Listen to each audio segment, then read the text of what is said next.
Azərbaycanın unikal şəhərindən danışdıq. İndi isə Almaniyanın unikal şəhəri olmasıyla fərqlənən Heidelbergdən danışacağıq.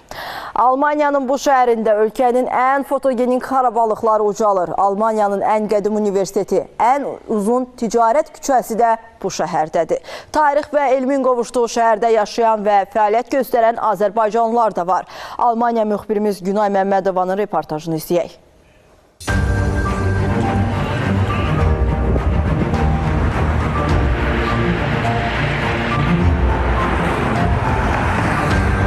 Heidelbergin küçələri ilə addımlayarkən hiss olunur ki, sən rahat və sakit ritmə malik tələbə şəhərinə düşmüsən. Burada tələsməyə ehtiyac yoxdur. Əksinə, ətrafı seyr edib bu mühitdən zövq almaq istəyirsən.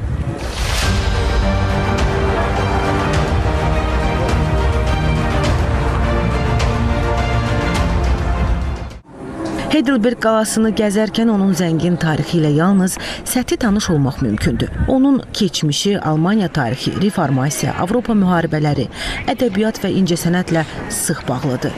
Burada hər daşın, hər divarın öz hekayəsi var.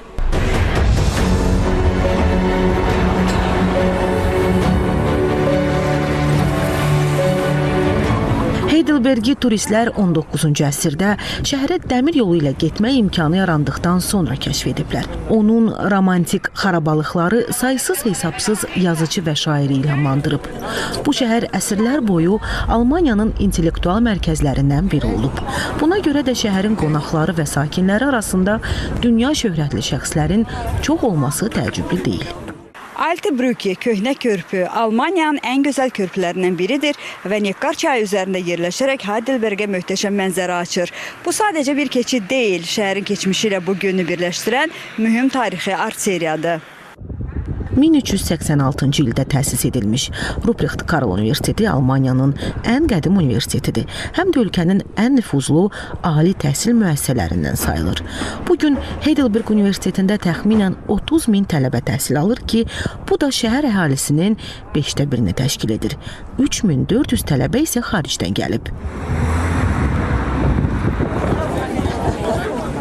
Bu kiçik şəhərdə böyük işlər görənlər arasında Azərbaycanlılar da var. 15 ildir Heidelbergdə həkim kimi çalışan və bugün eyni adlı universitetin xəstəxanasında urologiya şöbəsinin müdiri olan Elvin Novruzov kimi. 2020-ci ildə Vətən müharibəsi başladıqda təbii ki, burada əlimizdən gələn köməkliyi eləməyə çalışırdıq. Hətta